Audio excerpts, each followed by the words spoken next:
We opened my grandpa's locked trunk. What was inside? My hands were shaking. The old brass lock clicked open after 70 years of silence. What we found inside that trunk wasn't just forgotten memories. It was a secret my grandfather took to his grave. A secret that would change everything we thought we knew about our family. I'm standing in my grandmother's attic. Dust particles dance in the afternoon light streaming through a small window. The air smells like old paper and mothballs. My cousin Maria is beside me, her phone flashlight pointed at the massive trunk we've walked past 1,000 times but never dared to open. Grandpa died 3 months ago. Grandma gave us permission to finally look inside. She said she never had the key. She said she never wanted to know. But her eyes told a different story. They told us she was terrified of what we'd find. The trunk is made of dark wood, reinforced with metal corners. It's heavy, probably weighing over 50 kilos. The leather straps are cracked and worn, evidence of countless journeys. There's a faded shipping label on top, but the address is smudged beyond recognition. Only one word remains visible: Argentina. My grandfather never talked about Argentina. He never talked about his life before arriving in Brazil in 1952. Whenever anyone asked, he'd change the subject with a joke or suddenly remember something he needed to do in the garage. My father once told me that asking about the past made Grandpa's hands tremble. So we all learned to stop asking. But now, with the lock open and the lid creaking upward, we're about to discover why.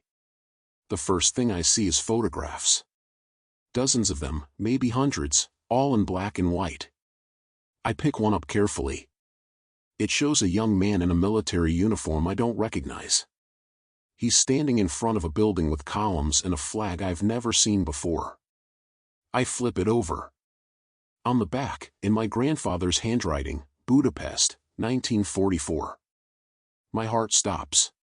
Budapest. Hungary. Not Argentina. Not Brazil. The uniform isn't from any war I studied in school. Maria grabs my arm. Her voice is barely a whisper. Do you know what this means? I don't answer because I'm already reaching for the next photograph. This one shows the same young man, but he's older now, maybe mid-20s. He's with a group of other men, all in civilian clothes, all looking serious. Behind them is a train station. The sign reads Wien Westbahnhof. Vienna. 1948. Underneath the photographs, there are letters.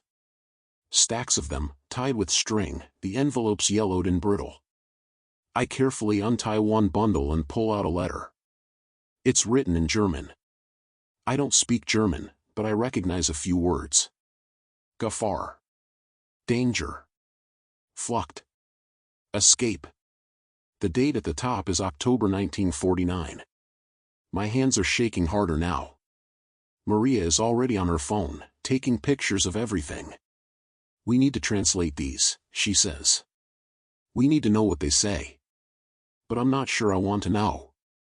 Because with each item we pull from this trunk, the image of my gentle, quiet grandfather is dissolving like smoke. Then I find the passport. It's not Brazilian. It's not even in his name. The passport is Swiss, issued in 1951 to someone named Klaus Weber. But the photograph inside is unmistakably my grandfather. Younger, thinner, with different hair, but definitely him. The pages are filled with stamps from Italy, France, Spain, and finally, Brazil. Rio de Janeiro. April 1952. 2 months later, there's a marriage certificate. My grandfather married my grandmother in Sao Paulo under his real name, the name I grew up knowing. But who was Klaus Weber? And why did my grandfather need a false identity to escape Europe? I'm putting pieces together in my mind, and I don't like the picture forming. 1944. Budapest. A military uniform. Then Vienna in 1948, after the war ended. Then a desperate escape through Europe with a fake passport. Oh God. What did you do, Grandpa? Maria has gone quiet. She's holding something else. A small leather journal. She opens it and starts reading aloud in Portuguese. The entries are short, written in my grandfather's distinctive handwriting. The first entry is dated January 1950. I can no longer live with what I've seen. What I've done. They told us we were protecting our homeland. They told us the orders came from the top. But I know now that following orders doesn't absolve the soul. I watched families torn apart. I watched children crying for parents who would never return. And I did nothing. Worse than nothing. I helped. God forgive me, I helped. The room is spinning. Maria's voice sounds far away as she continues reading. I escaped Budapest when the Soviets came. I should have faced justice. Instead, I ran. I ran to Vienna, then to Switzerland. I paid a man everything I had for papers, for a new name, for a chance to disappear. I chose Brazil because it's far. Because no one would look for me there. Because I could become someone new. Someone who never wore that uniform. Someone who never followed those orders. I want to stop her from reading more, but I can't move. My grandfather, the man who taught me to fish, who made wooden toys for all his grandchildren, who cried at every family wedding, was running from war crimes. He was a Nazi. Or worked for them. Or helped them. The details don't matter.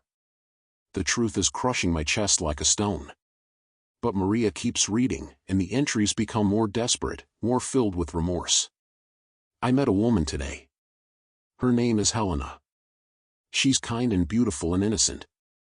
She knows nothing of Europe, nothing of the war, nothing of who I was. When I'm with her, I can almost forget. But at night, I remember the faces. The children especially.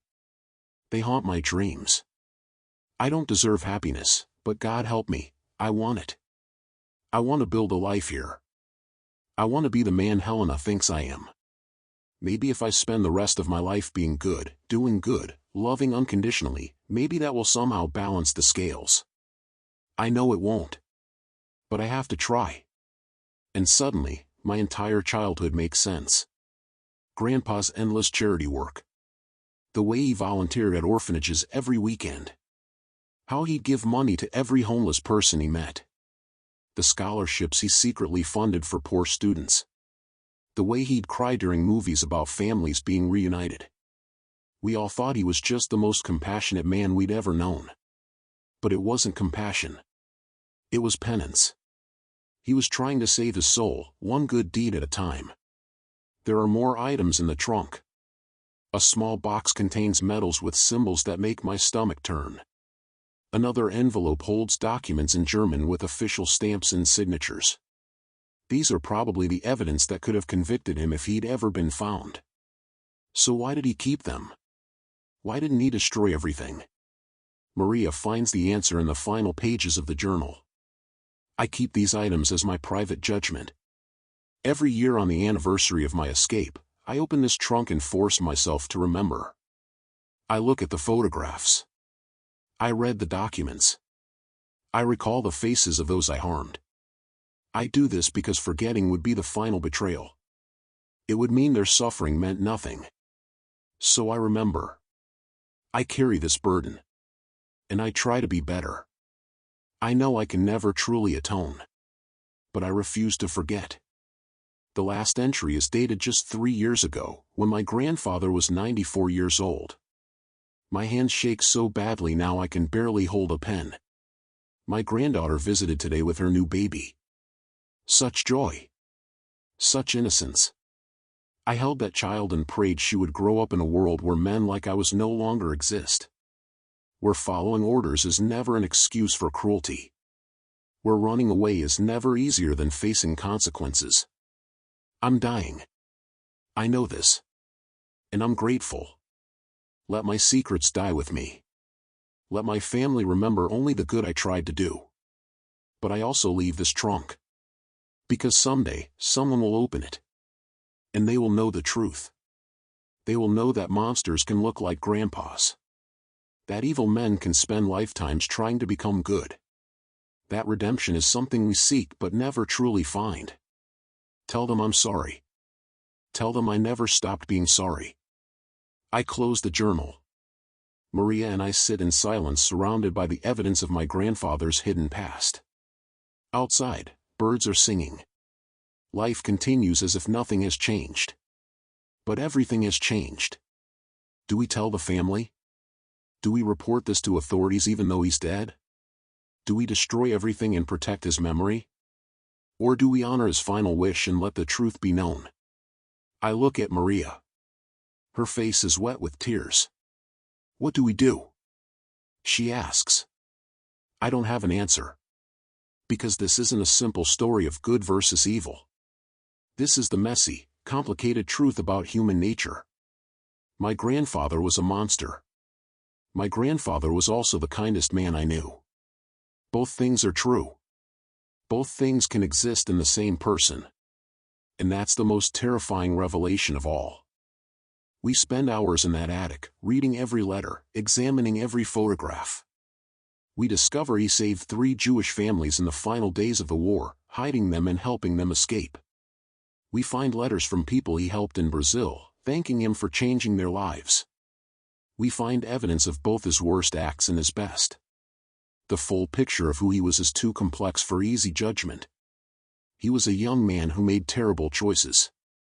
Then he spent 70 years trying to become someone worthy of forgiveness he never gave himself. As the sun sets, Maria and I carefully pack everything back into the trunk. We're not ready to decide what to do with this information. Maybe we never will be.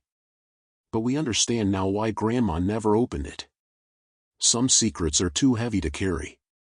Some truths are too painful to face. Yet they exist whether we acknowledge them or not. I lock the trunk again. But I keep the key. Because my grandfather was right about one thing. We must remember. Not to judge, not to condemn, but to understand how easily ordinary people can become complicit in extraordinary evil. And how the rest of a lifetime spent trying to atone can never fully erase what was done. If you think that's shocking, wait until you discover what your own family might be hiding. The secrets we keep don't disappear when we die. They wait in locked trunks, in sealed letters, in stories no one wants to tell. Subscribe now because next week, I'm opening something even more disturbing. Something that proves the past is never really past. It's always there, waiting to be discovered. And when it is, it changes everything.